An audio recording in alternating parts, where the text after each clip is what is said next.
Europe 1, historiquement vôtre, avec Stéphane Bern. Mes aïeux, quelle époque, mes aïeux, quelle époque. Oh mes aïeux, quelle époque. Une époque et même plusieurs qu'on vous raconte chaque jour pendant 2 heures. Toujours avec Jean-Luc Lemoyne, David Castel-Lopez qu'on retrouve dans un instant. Et aujourd'hui avec vous, Ivan Jacob, notre journaliste à la mode. Ça s'est passé dans le passé, on remonte au XIVe siècle pour découvrir, Ivan, de drôles de chaussures qui n'ont pas fait sourire tout le monde à l'époque. Oui, c'est une tendance qui a scandalisé, qui a fâché très très fort les hommes d'église.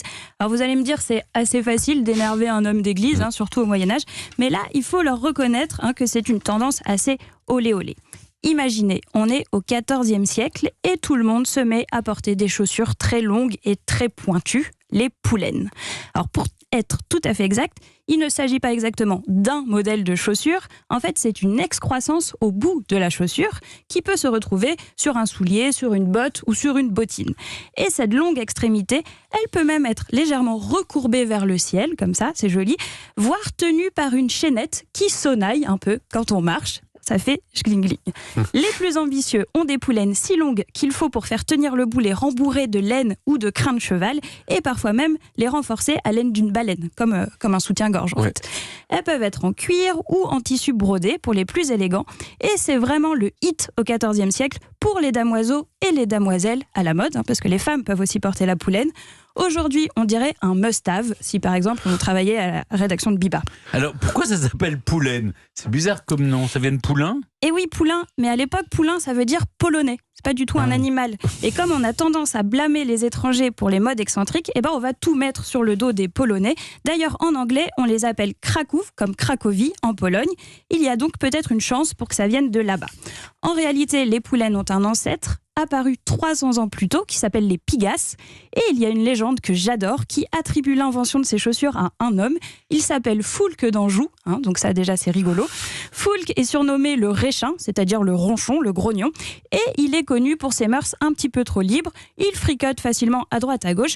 Et la légende raconte qu'un jour, il invente ses chaussures longues pour pouvoir y dissimuler une infirmité de son doigt de pied.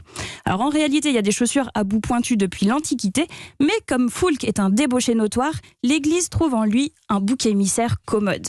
Il est même accusé de se servir de ses pointes pour tripoter un peu les gens sous les tables des banquets. Donc ça, c'est la légende. Mais l'hypothèse la plus probable, c'est que comme beaucoup de modes au Moyen-Âge, celles-ci viennent de la tenue militaire. Il existe des chaussures d'armure qui s'appellent des solerets, qui ont cette forme à la poulaine et que les soldats portaient a priori pour mieux tenir sur leurs étriers, pour être plus stables. Et les jeunes gens qui trouvent que les militaires ont vraiment trop la classe, ils vont les imiter à la ville. Mais les militaires, ils n'avaient pas des petits gros lots quand même, parce que sinon, non, à la guerre, c'est un peu compliqué. C'était vraiment pour tenir à cheval, parce que même on ne peut pas marcher en fait avec ces chaussures. D'accord. Et au XIe siècle, donc cette Pigasse, elle affole déjà les chroniqueurs et les moralistes, mais la mode en fait ne va pas prendre aussi bien que ça va être le cas 3 siècles plus tard. Et qu'est-ce qui énerve les moralistes à ce point alors? En fait, au Moyen-Âge, le corps est l'œuvre de Dieu, une œuvre donc par essence totalement parfaite, puisque c'est Dieu qui l'a faite, et tenter de le déformer en modifiant les formes naturelles, c'est se moquer de lui, de Dieu. Et puis toute fantaisie, de toute façon, est un peu vue comme un péché d'orgueil. Les ecclésiastiques vont donc prêcher avec virulence contre cette mode, arguant qu'elles empêchent de se mettre à genoux pour prier, qu'elles sont l'accessoire du diable, et puis rapidement qu'elles sont responsables de tout ce qui va mal dans la société.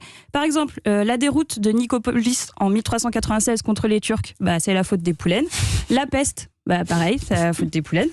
Mais les poulaines ont rapidement un autre ennemi, le pouvoir, parce qu'elles sont un marqueur social, ces chaussures. Ce ne sont pas du tout des chaussures pratiques. Quand on les porte, je le disais, c'est pas pour aller au champ ou pour travailler, c'est justement pour montrer qu'on est oisif, qu'on n'a pas besoin de travailler. Et il va y avoir du coup une bataille sur la longueur de la pointe et tout un tas de lois et d'édits pour tenter de limiter cette longueur. Ça se résume en une phrase. Les aristocrates veulent absolument empêcher les bourgeois d'avoir les plus grosses. D'abord, la longueur est fixée à 15 cm pour les non-nobles et à 60 cm pour les aristocrates. Une vraie différence. Charles V, le roi de France, interdit finalement totalement la fabrication de ces chaussures aux cordonniers parisiens, sous peine de représailles. Il confisque le matériel s'il continue de les fabriquer. Mais on sait que sous le manteau, en fait, la poulaine continue de circuler.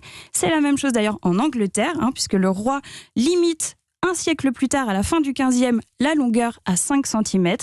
Et voilà, la poulaine est réduite à peau de chagrin. Elle est loin de sa splendeur des débuts et elle va progressivement disparaître.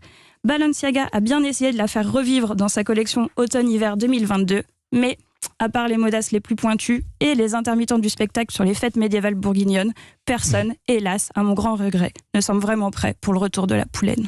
Et Bah, vous mais- nous emportez? Merci. Je n'en porte pas moi-même, mais c'est une idée. C'est une Mais est-ce qu'on peut, est-ce qu'on pourrait faire mettre des poulaines par-dessus des chaussures normales?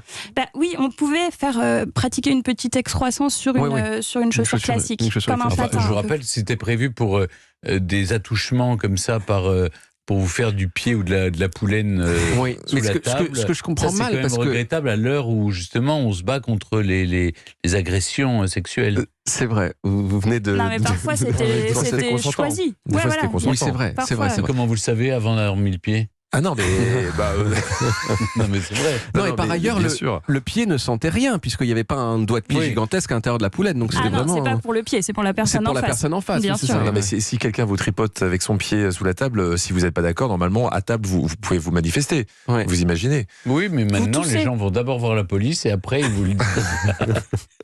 En tout cas, merci Ivan. Mes aïeux, quelle époque.